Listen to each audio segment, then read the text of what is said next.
My name is Simon. I'm a sailor, a scoundrel, and a scallywag, and this episode is about community. It's about learning and teaching. It's about helping and being helped. But mostly, it's about sharing experiences with new friends and old. Let's get into it.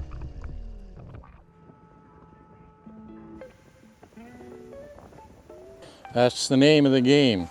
Meet Gary Manson. He's an elder with the Nanaimo Nation in Nanaimo who's been running these canoe journeys for decades. This guy is incredibly humble, and his boats are beautiful, but they're things to be worked. And he works them hard, up and down the coast with nothing more than paddle power. It's really an impressive thing. So Toby's roped me into this. Yes. This is the first time I'm meeting you. She's always doing that. It's been lovely though. Yes. This is your journey canoe. Journey canoe. It's a cedar strip canoe.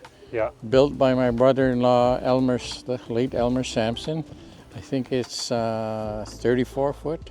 Yeah. How many years old is this thing? It's 2007 it was built. Okay. So I don't know how many journeys he's been on, maybe 10 or something. Yeah, and so she doesn't have any frames like a traditional wooden vessel. It has a, what do you call it, a mold? A mold. Okay, so it's cold molded? Like a mold. It's sitting over there. Come have a look at it. You've been fighting kind of the elements with this thing. We've had water get in on the inside, you have water get on the bottom side. So today we're going in and we've been grinding all morning, dust all over the place. And we're doing kind of a quick seal job. We're just going to epoxy coat the entire thing with a pre-coat. We're going to then go in with some additive and just fill in some of the voids here and there. And then we're going to hit it with some glass. We got some 10 ounce, which is a lot thinner than the stuff I rolled out before. Okay. That was like 24 ounce. So we get some 10 ounce because it'll go around these corners a lot better. And then we got a little bit extra so we can double up in the areas where it seems to be stressing the boat more. You get some like cracks that had formed kind of amidships. So I plan on putting kind of the middle 8 feet of the boat is going to get 2 layers, and then the rest of the floor is just going to get a single layer. It'll be nice. It'll like waterproof it up, and then that's beautiful. This boat lives on a trailer a lot of the time throughout the winter, so it's not a perfect plan. Might save us some time. But if I had a wooden boat and I was going to glass it, I'd rather glass almost the inside and let the salt water hit the boat and not the fresh water on top. I'll show you the mold, and maybe you take some pictures of. You can show the boat lady on Gabe. She might get all excited about building a. You got to narrow it down. There's quite a few ladies, and there's quite a few boat ladies on Gabriel. There will be 14 paddlers plus the skipper and a princess. But usually we'll go with 10 paddlers and the skipper, and we'll have a few spares on the escort boat so we can shift off and on when people get tired. And on the very last day, when we go to our last destination, we try to put all the paddlers in the canoe so they can welcome us. And you've been skippering and leading this journey for how long? Jumping willigers. The first one I went on was in 1998, and then since 2008 I've been on every one except for one. What a gift you're giving to the next generation, hey? Hopefully. Somebody has to take it, right? Yeah. I really like the lines of this boat. I think it's like really cool. But I think I like the most about it is that it's like, this thing gets used. Like this is a work boat. It's got a job. Yeah. You know, this is not a jewelry box. No way. No, sir. No way. So, that's the kind of fit and finish I think I'm capable of. Yeah. Work boat finish. But it's going to be strong, it's going to be dry, so that's what matters. It feels incredibly strong in the water. We took some Oh my God. Got 14 paddlers too, that would be on Gabriel Island, and I was so impressed. It's just so sturdy feeling. If I was better at things like Simon, it would look a lot prettier. Well, I might be half decent at fiberglass, but I sure shit haven't paddled up the coast every year for the last 30 years. Yeah. So, each to our strengths, I suppose.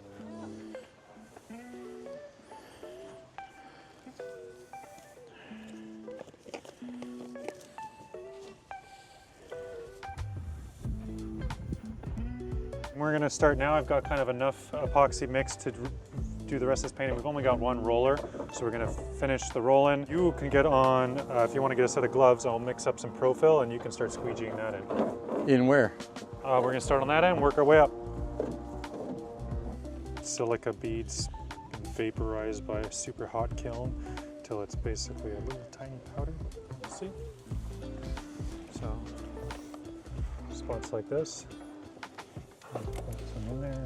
No, those are squeegee much. Right there, and you just spread it around. And we want to get it nice and super flat, and just don't press too hard on the scraper because we want to see how it like it gets thick in those voids. So we're not going too crazy on the. Just trying to fill in some voids so that the glass lays on a bit easier. And then do this again after we lay the glass. And that'll fill the rest of the voids, and then you have a nice smooth bottom.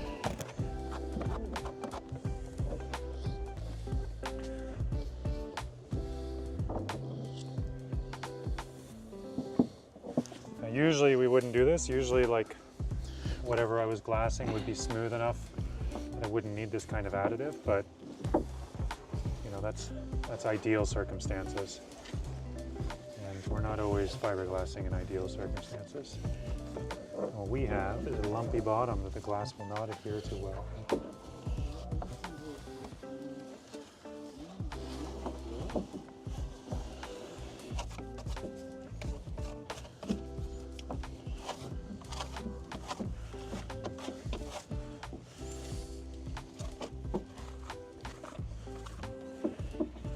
I'm going to try and get the glass on it right away so it doesn't have the chance to harden. Adheres to this stuff? Is that how Yeah, usually this is stuff you put on top of the glass, but because our surface is so lumpy, I thought we would add a bit underneath. It saves us a bit in resin because otherwise all of this has to be done with just resin, and that can get expensive and we'll run out of resin before we finish the job. So instead we're doing a bit of Pro-Fill ahead of time. We're going to lay glass on that. It'll keep air bubbles and voids shaping afterwards as it settles, and then once that all hardens up, we can do another coat of this on top. You sand that back, you paint it, it looks fantastic. All right, there's some more here if you want to squeegee it on. Continue the party. Here's a squeegee for you. Mixy mixy. So this is slow cure or slow hardening? This is slow hardening, yeah, which we never use because we're in Canada. But every once in a while, it is worthwhile, like today, because it's hot as Hades out here. So that's called West System 105, eh? 205, 105, yeah, 206, 105. 206 for the Do you fast mix hardening. them both together? Yep. So Okay. it's a two-part mixer. Like most epoxies, they're two-parters. You get epoxy paints and epoxy this. Yeah, I epoxy never used that. that stuff before. It is nicer to work with than polyester because Okay. polyester you really got to get everything perfect. Okay. Epoxy is just like I'll stick to anything. Okay, that's I'll just it's a bit more Gotcha. expensive, but it's like it's worth every penny as far as I'm concerned. Okay. This might be. See, even the slow hardener is already kicking off here. I can't even turn this thing. Do we have an extra squeegee? We have 3, right? And those guys have 2. Wow. That's gonna give it some strength too, eh? Generally speaking, you don't want to be fiberglassing when it's like, what is it today, 30, 32? But if you've got 5 people to spread it, and they are competent, amazing fiberglassers like we've got here today, it works out. But we are fighting the clock, and I'm glad we got the slow hardener because this is acting like fast hardener. It is really moving. Yeah, I can imagine fast hardener wouldn't even get out of the tube before it hardened in this temperature.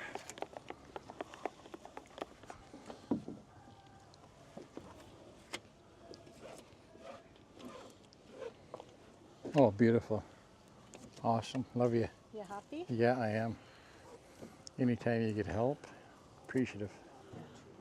This is, and I'm learning something to do it a little bit easier. Right. We probably won't have to do this again for a while.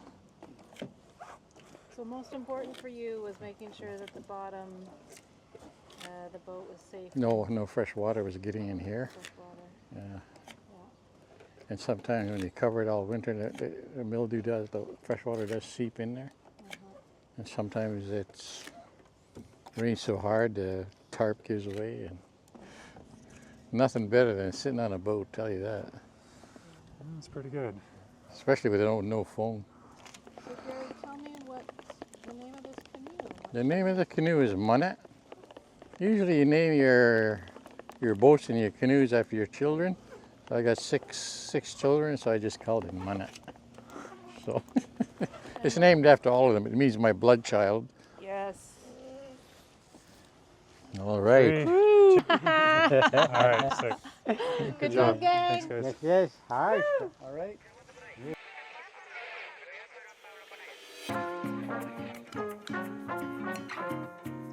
For those of you who haven't been watching for the last little bit, I do a lot of diving, and it's a great way for me to, I use it basically to make some money, cleaning boats, checking moorings, rescuing props from ropes, and doing inspections after people run aground, stuff like that. It's not commercial diving, but it's not like leisure diving either, right? So it's just kind of odd job diving. And it has allowed me to keep myself afloat and pay bills rather quickly, because you jump in the water, you come out a couple $100 richer. It's nice. It's also allowed me to buy myself my very own brand new wetsuit. I got this at a wicked discount because some guy custom ordered it for himself. It happens to fit me perfectly, which is super rare because I'm gigantic. And then the guy never picked it up, and it sat on the shelf for 3 years. So it's not new, but it's new, you know? And the zipper goes up perfect, and I stay super dry inside. So I am gonna wear this Dragon Ball Z t-shirt, these ridiculously loud red pants, inside that dry suit, and I'm gonna be cozy and warm and comfortable.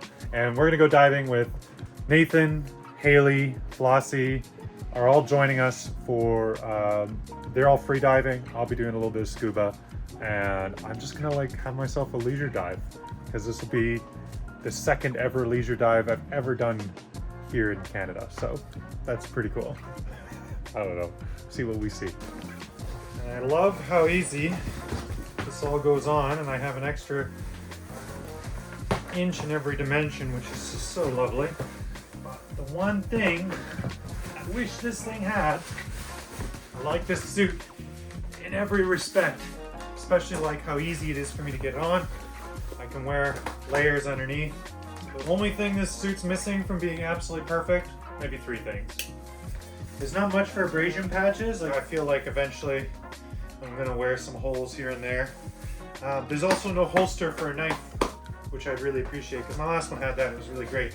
Got a great big pocket though on this side, which is super handy. I use it a lot. And the last thing is, I can't do this by myself. I need somebody else to do that for me.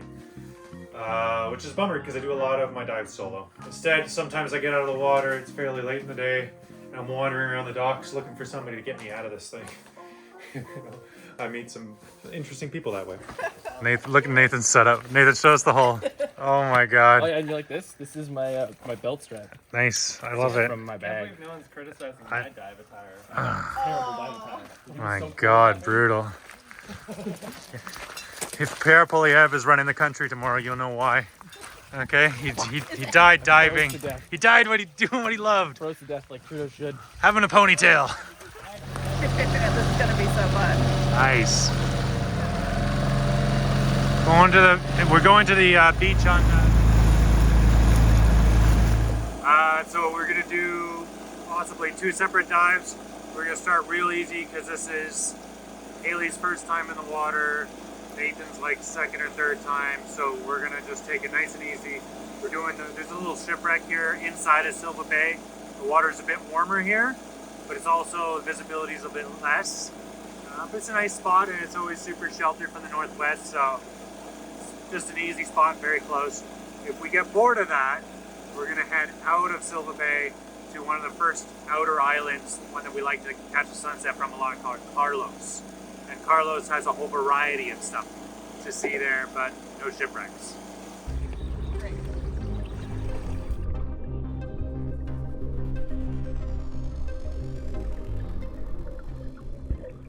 I've been a working diver for the last few years. I've done maybe 200 or even 300 dives, but always in about 30 feet and usually in pursuit of a quick paycheck, just something I do on the side. This diving experience is very different. I feel so relaxed in the water, and that's not new, but the depths I'm visiting and the critters I'm seeing and just how relaxed I am when I don't have to time my breaths and kind of work as hard as I can, as fast as I can. Well, this is kind of nice, and I'm seeing a lot of life that I'm not used to seeing on the underside of boats. There's of course the usuals, but there's so much more to see here. I love this type of diving, and I'm looking forward to doing a lot more of it.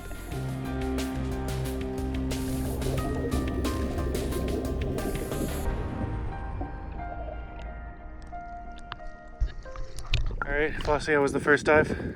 It was okay. Okay, not the best.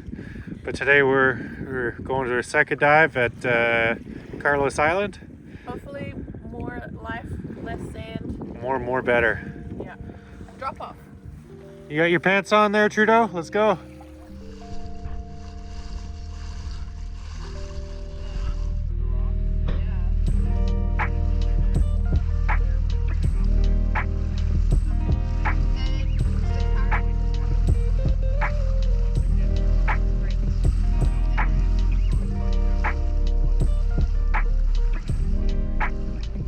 Carlos, we're at low tide, and yeah, because we're open to the strait. Vancouver's right over there, and there's just a lot more going on here. More current, more life, clearer water.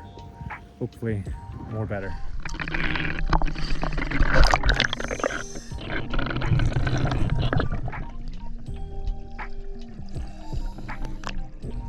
You know, in my years of diving, I've actually found quite a lot of weird stuff down here.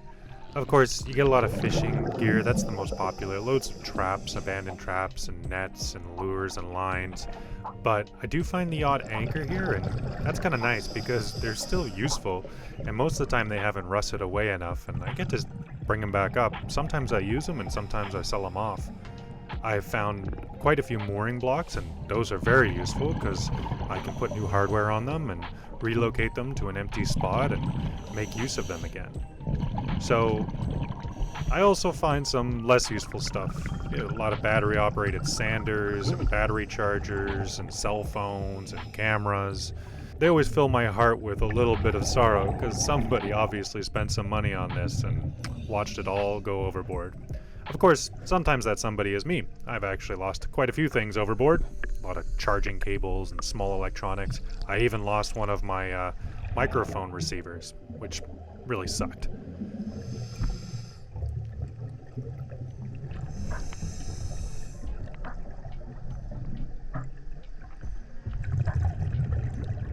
Diving with my friends, even though nobody else here is scuba diving, is a really cool experience. I mean, this is my backyard, and yet I've never dove Carlos Island before.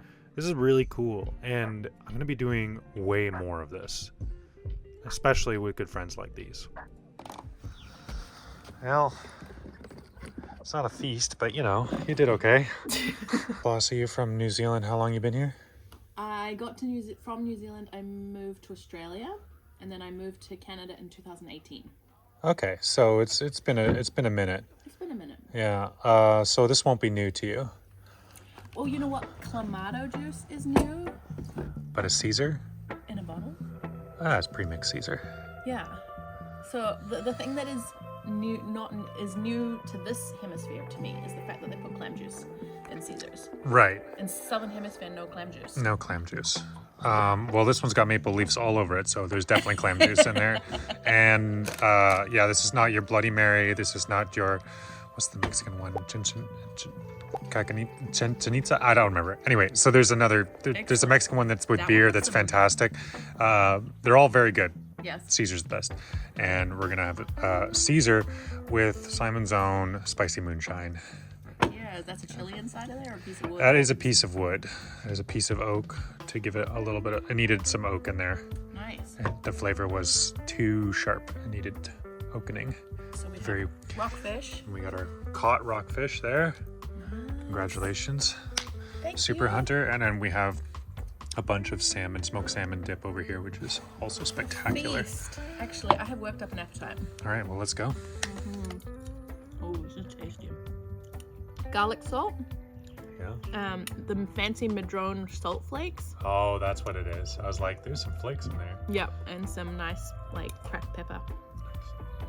So, I made a moonshine a while ago, and then I broke it up and put a bunch of mason jars of moonshine with hot peppers in them. And then I forgot about them. Oh. And then those hot peppers really infested that moonshine for about 3 to 4 months. And then I got back and I was like, tried to drink some on a live stream. Oh, it was awful. So I redistilled it. So this is now triple distilled. wow. But the spice is still there. There's still a little bit of spice. And since this is a Caesar, we're gonna just dress it up. Heavy-handed on the moonshine. And you know, it ain't moonshine unless you're dripping some. Yeah. That's part of it. I'm excited. And perfect kick to go with Our Caesar. Right, Caesar. so I've been shaving it up for Caesars because, in my opinion, you need a nice, thick Caesar boy. And then a little salt on that. It's the nice. celery salt, which is half celery seeds, half salt crushed Perfect. together. For you Americans, I don't know if you do celery salt there and there. Makes it. Keeping celery sticks fresh around here. Yeah, no, not so much. Yeah. Cheers. Cheers. Oh yeah, that's moonshine, baby.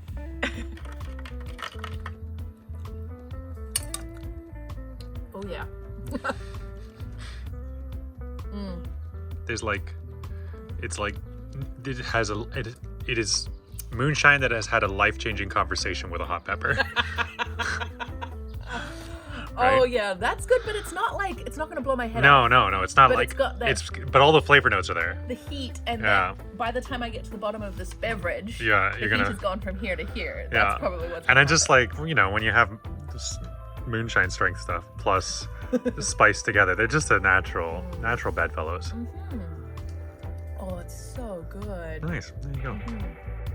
See you next week for another episode on Friday, regular upload schedule. Thank you so much for watching.